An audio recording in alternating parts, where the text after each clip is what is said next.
So, ladies and gentlemen, I just wanted to share a story. Before I flew out here, I told my wife that I would be introducing a conversation about zero-knowledge proofs. And she told me, well, you'd be perfect for that. And I said, why? She said, because every day you prove to me that you know nothing. As Edward Snowden mentioned this morning in our interview, zero-knowledge proofs are a very important and potentially powerful technology for restoring privacy, both with regard to cryptocurrency and in general online. So here to talk about how ZK proofs change the narrative around privacy and also how they might make this technology more palatable to corporations. We have Rob Viglione, co-founder of Horizen and co-founder and CEO of Horizen Labs.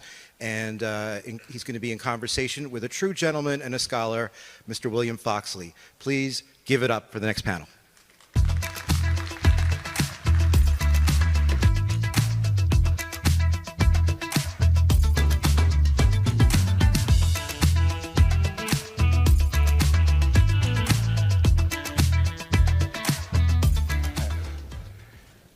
Awesome. Thanks everyone for sticking around for this conversation. It's the last one of the day on this stage, but it's a very important one. That's about the intersection of enterprise blockchains. Yes, that word is back. That phrase is back.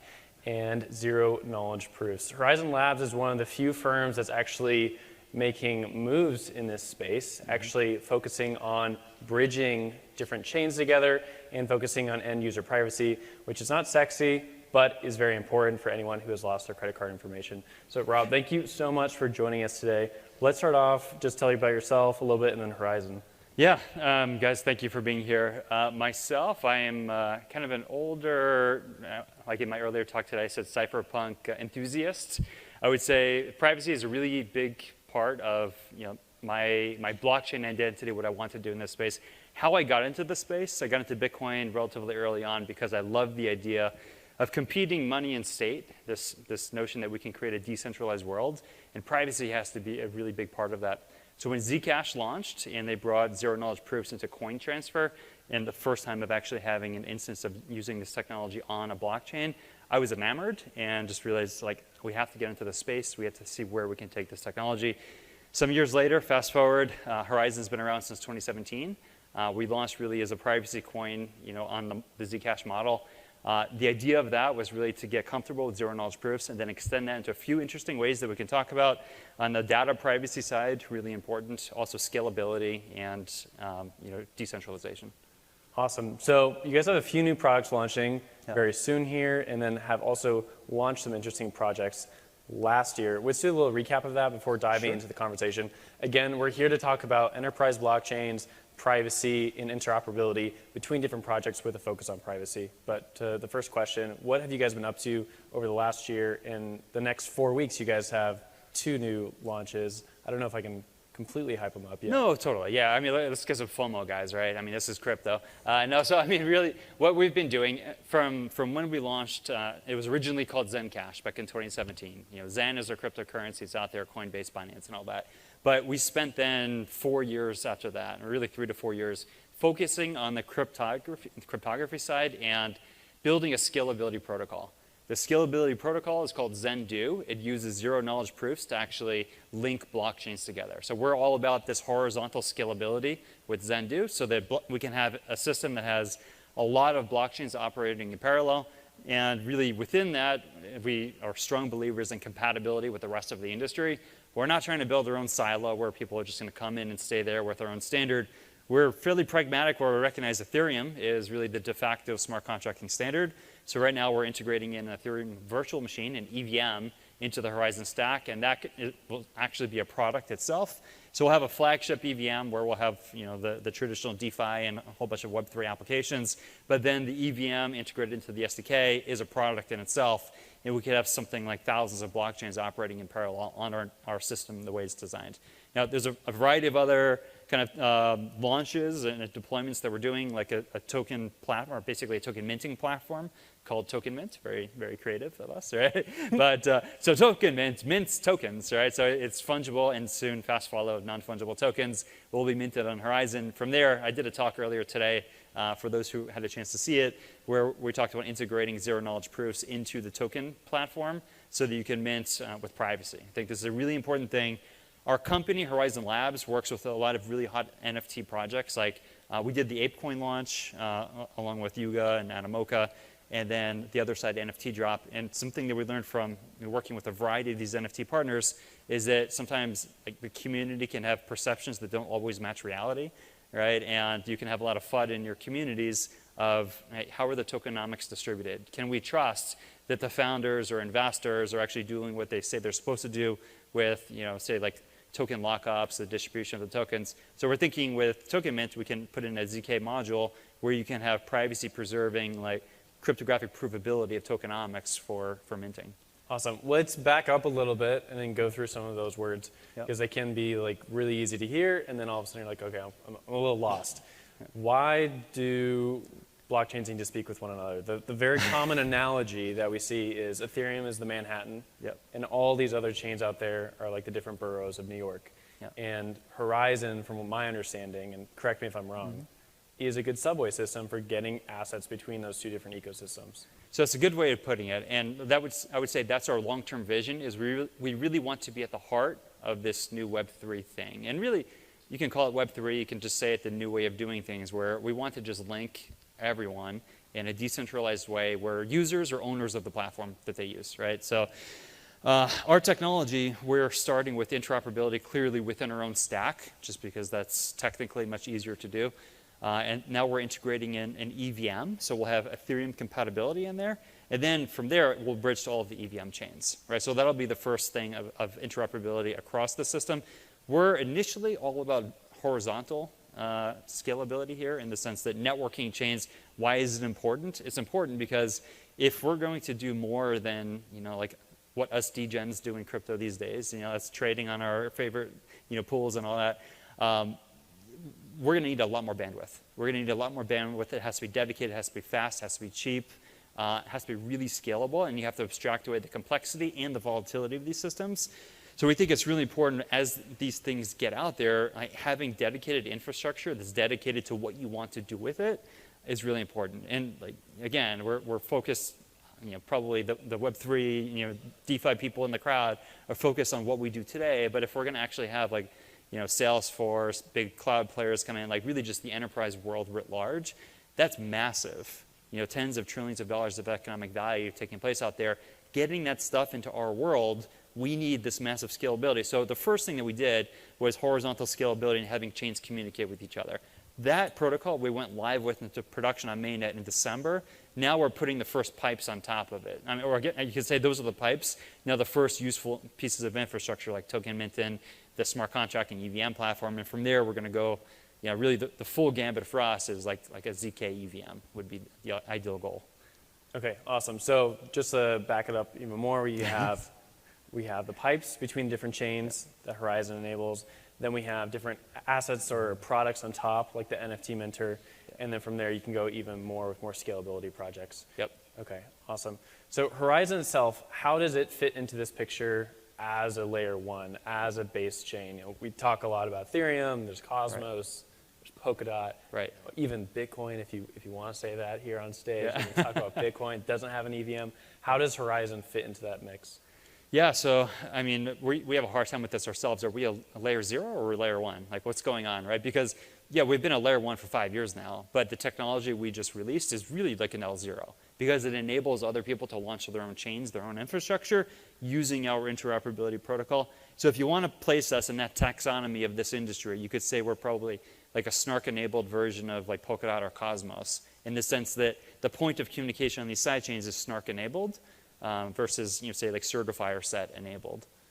Okay. So let's talk about the NFT minter, because I think that there's a misunderstanding when it comes to privacy and then a lot of the dApps that are launched on top of chains and how those two things interact, especially zero knowledge proofs, because a lot of people, they come across zero knowledge proofs when they're journeying into crypto, and they're like, oh, I'm going to read this Wikipedia page.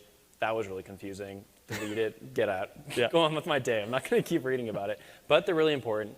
There's a lot of chains that are dedicated to zero knowledge proofs. Zcash, like you mentioned earlier, top privacy coin out there. Maybe the Monero folks might hate on me a little bit for that, but it is out there.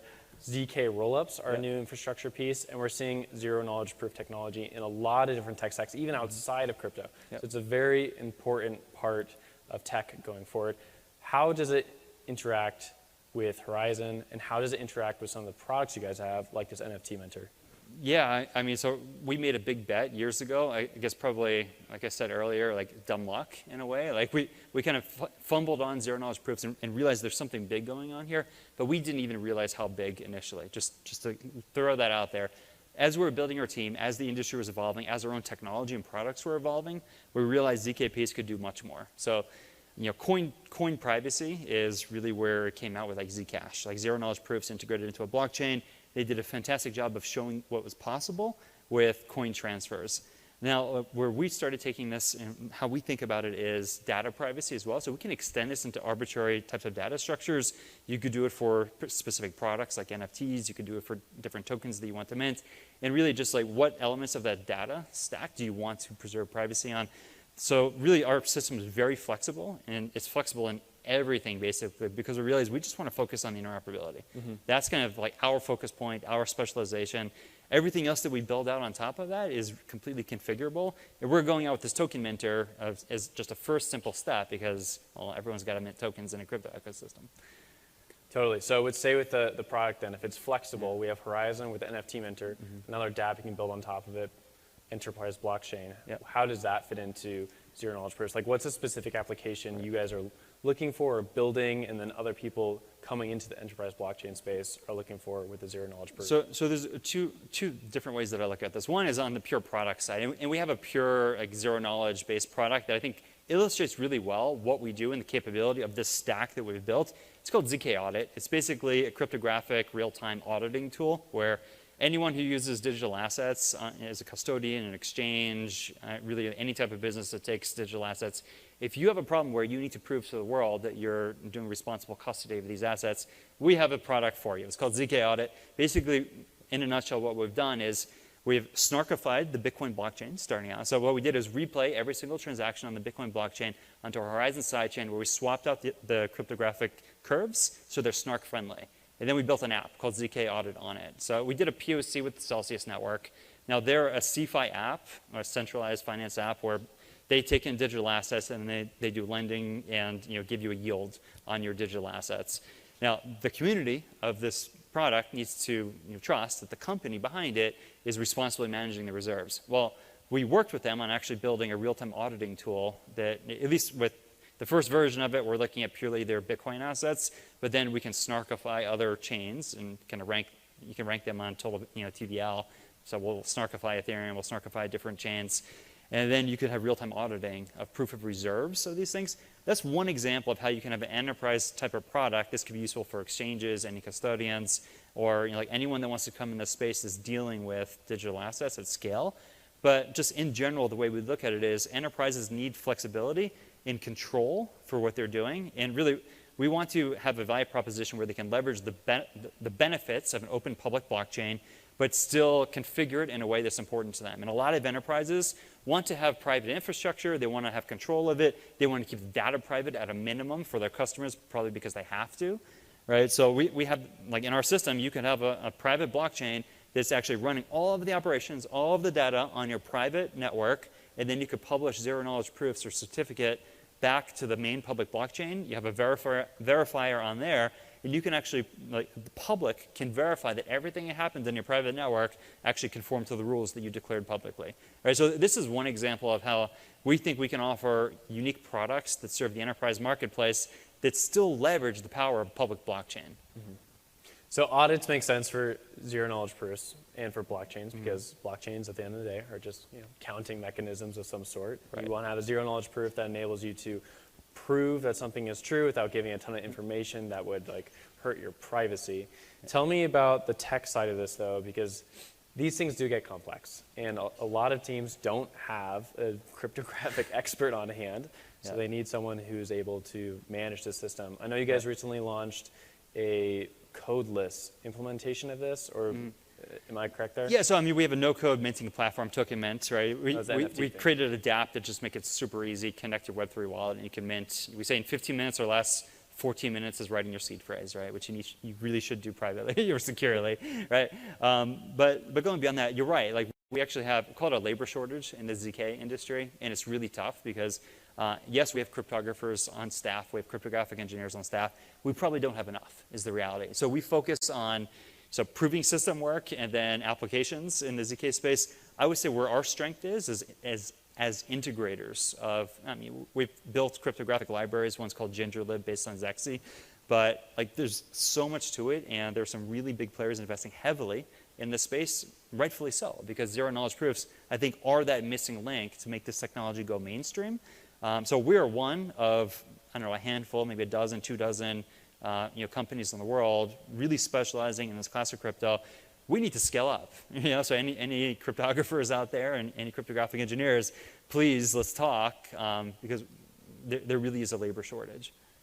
Yeah, the labor shortage is definitely one part of it. I mean, most firms are looking for engineers at this point. I've seen bounties for like $10,000 just for a referral for a typical engineer, and then cryptographers even more so. I like the fact that you brought up the mainstreaming of this because it's definitely a lot of difficulty with enterprise blockchain after what happened in 2017 and 2018. There was a lot of push for enterprise blockchain. A lot of those dreams fizzled. And I think some people said this isn't the right application for enterprises.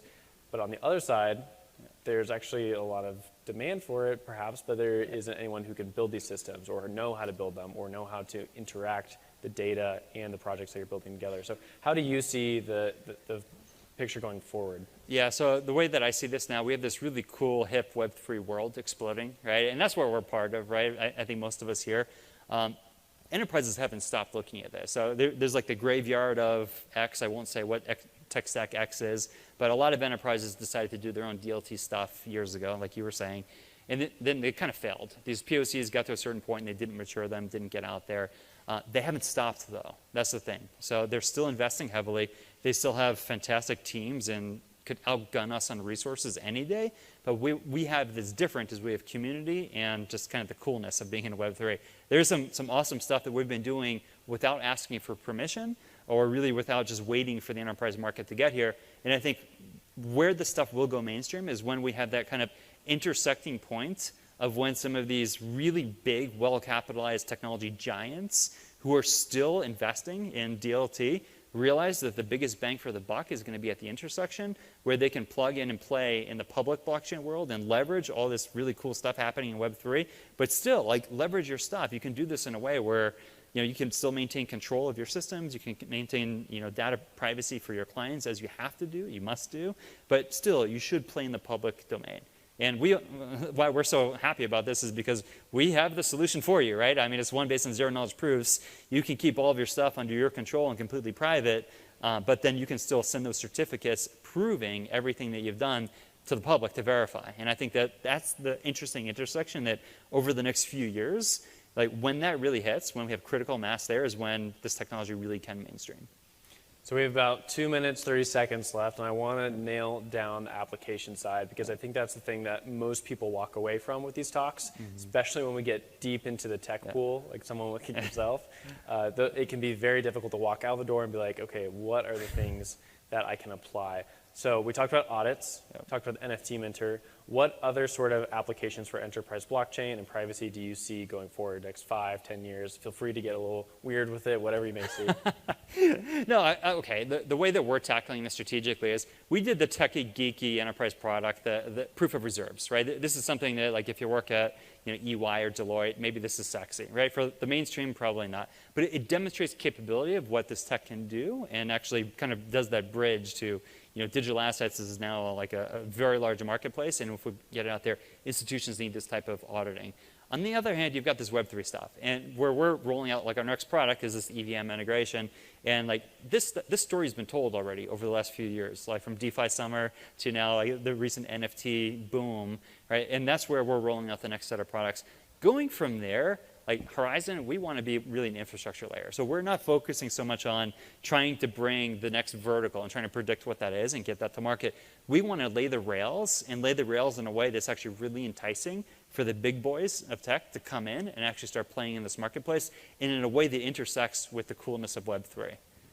Awesome. So sorry to deflect your question. No. Yeah. Great answer. Great answer.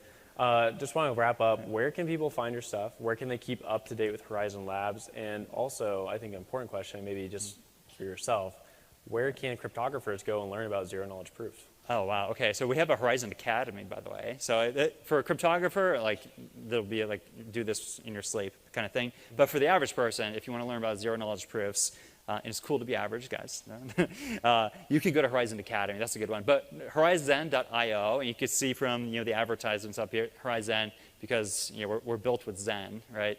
Horizen.io is a one-stop shop for everything. We have a bunch of technical papers on there, research papers. We also have all of our products up there. Importantly, we have our community links there, like Discord. If you're interested in any of this stuff, guys, you want to talk to me, any of the real people, especially the really cool people at our booth, downstairs, check it out, stop by. Mint a token, guys, on Token Mint. It's pretty cool. You can do that in under 15 minutes. We'll make it simple for you. But really, that's it. Come meet the team. Go to Horizen.io. You'll learn a lot there. But that's really your source. If you're a technologist, you want to read some technical white papers, you can read about the proving system we created, then realized it wasn't as performant as some of the other stuff, another story. Or come and join the community, and let's have that conversation. Awesome. Rob Viglione of Horizen Labs, thank you so much for your time today. Appreciate it. Yeah. Thank you, guys.